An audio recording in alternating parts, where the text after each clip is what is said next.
and everybody now, my good friend, my beloved fellow creative and member of the Arts and Culture Board, Namaste Artist CLT, the Charlotte Guild of Artists, and so many others, Shefalee Patel. Did I make you cry? Yes, I did it. No, I'm kidding. Please enjoy Shefalee Patel. Oh my gosh. Oh my gosh. Okay. Thank you. Namaste. Thank you to Creative Mornings, to Charlotte is Creative, Matt and Tim, you guys, the entire crew. I am so honored, privileged, and grateful for being here. I'm so thankful. When you called me 3 months ago and said, hey, can you speak? And you know, my heart was like, yeah, and my brain was like, what? You're gonna have to talk in front of people. Oh my gosh. So yes, you did. I'm falling apart inside, but I'm going to make it through the speech, and I thank all of you for being here. So first of all, namaste. Namaste means, if you guys have heard, some of you have taken yoga, nam means to bow, aste means your soul to you. So I'm bowing from my soul to your soul, and I thank every one of you for being here, for being present, for having your energy present. I am so grateful to my husband, my 2 wonderful sons. My younger son is here, and he's helping out with my slides for this morning. A little bit about me. Like Tim said, I'm an artist, and I'm a dancer. I'm a creative, and I live here in Charlotte with my family. I went to school. I don't know if you guys know what food science is. My degree is in food science and engineering, which is all the packaging and processing of food. So when you go to the grocery store, besides the produce and the fresh vegetables, you see whether you're buying pasta or spaghetti sauce or cheese or pie crust, a food scientist has enhanced it, and that's what I went to school for, and I worked in that industry for a number of years. I formulated pet food, I designed laundry detergent, I worked for a coffee company. In the last 17 years, I've been for a marketing research company. But through this, I've been a creative. The topic for today was spirituality. And if you guys haven't felt it, we all felt the energy, we felt the amazingness that's around us. And that's what I want to talk about a little bit through what I have experienced with my journey. We all know that, you know, we're born here, we go through life, and then we end here. I'm trying to keep with the mic. If you can't hear me, please just, you know, say, hey, I can't hear you. And so we believe that, you know, what we do with the dash is what we're kind of defined by. That's the journey. That's who we are. And that's what I want to talk to you guys about. So I'm going to talk about my dash. My parents are both immigrants to the United States. My dad came in 1963 to the University of Wisconsin, and he got a degree in electrical engineering. My mom was in Michigan in Ann Arbor, and then she came to America with a math and physics degree. And they looked at her like, what are you going to do besides teach? But they said there's this new thing that's coming up, and with this mainframe programming computers.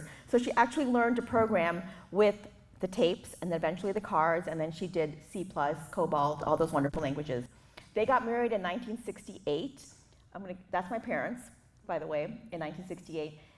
They got married outside of Boston, in Beverly, Salem, Massachusetts. They made the front page. You guys, I have the original articles if you want to come up afterwards. And I want you to come up and see, because the other headline was something, rioting, police, Chicago. So it's interesting that was 1968, and here now, 2022. I'll let you guys make your own interpretations. But this is my parents at the wedding. It's a ceremony that's done. You sit on the floor. The fire is your symbol, and the vows are taken around that. They moved to Chicago in the city. That's where I was born. Then they move out to the suburbs in Lombard. Tim's mom is from Elmhurst, which is all that wonderful suburbia that we love. And this is my preschool picture.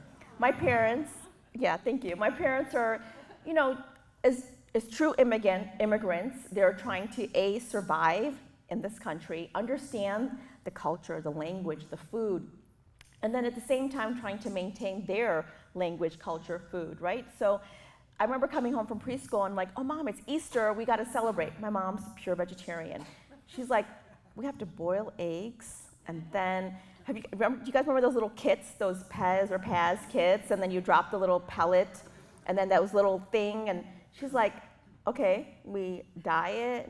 What do we do? Do we offer it to the Easter Bunny? Do we consume it? Where are we supposed to go with this? And we're like, I don't know, Mom. The teacher told us we're supposed to put it in this basket, and then we come to school, and this is the Easter. And it's like, what do we do? And so something that seems probably normal to everybody else was very confusing to a lot of immigrants.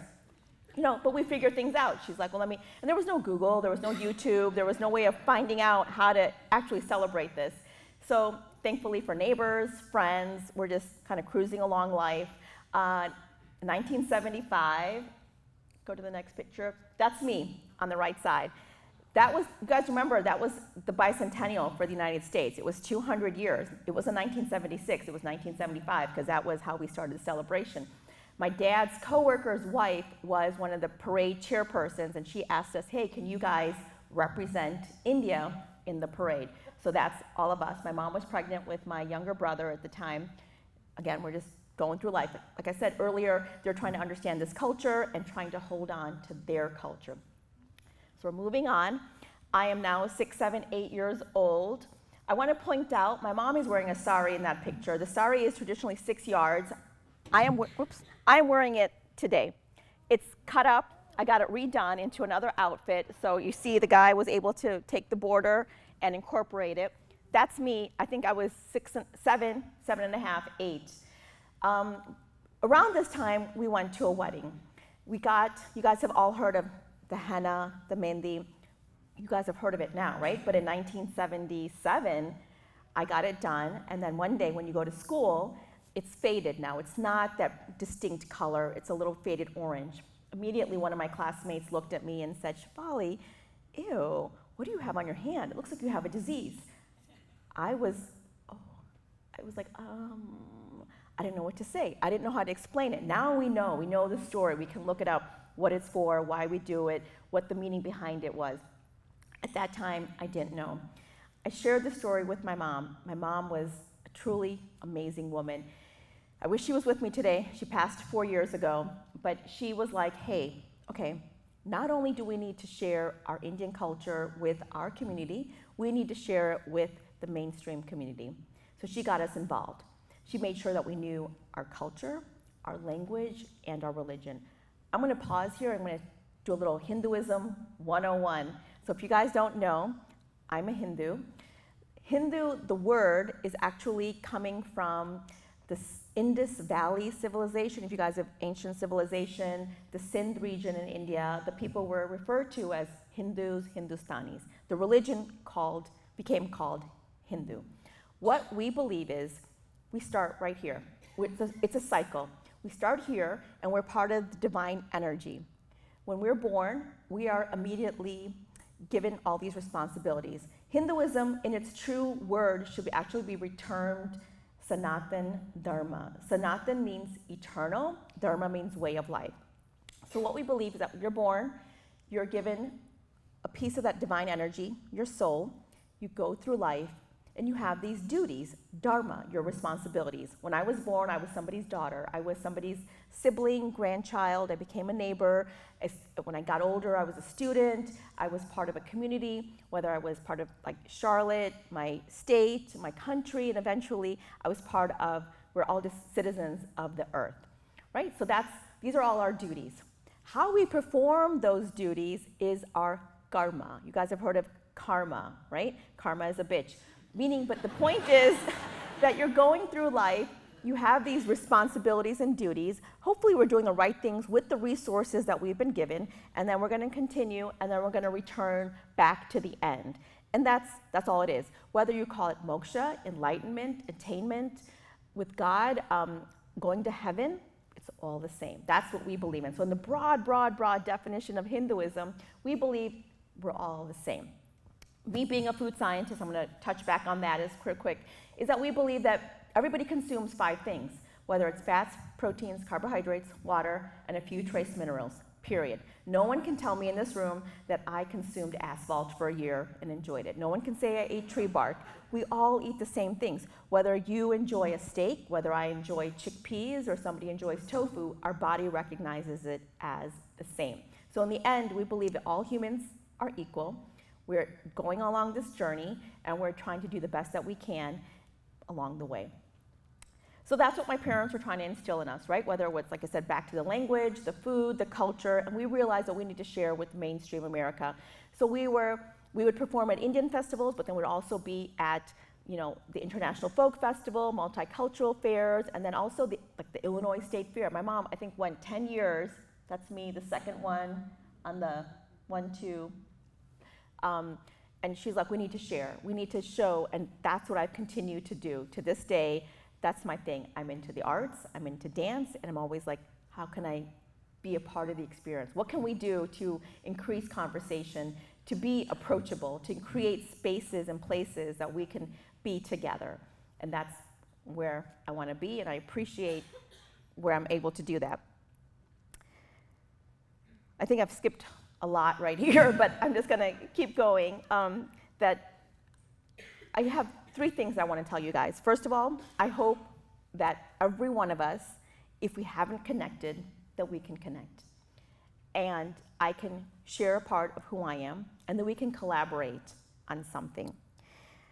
There's one more thing I got to say, is that, and I'm going to quote this because it's not my words, that I'm grateful for the privileges, resources, and opportunities I've been allotted growing up and living in the United States. We have a lot to be thankful for. But I'm also confronting and understanding that what it means to be an American and the cultural and political values tied to that part of my identity. It's my responsibility to understand. It's also my responsibility to educate and share. And then it's the third step is, if you want to be the change, what can be done? What's the impact that we can do? So again, I'm asking everyone here, I would love to connect with you. I would love to work with you, and I would love to share a little bit of who I am, and hopefully in the big picture that we can collectively make a difference. One more thing, if I didn't explain, namaste means to bow, aste means your soul and your soul. So I want to recognize everyone that's here, and I appreciate all of you, and thank you.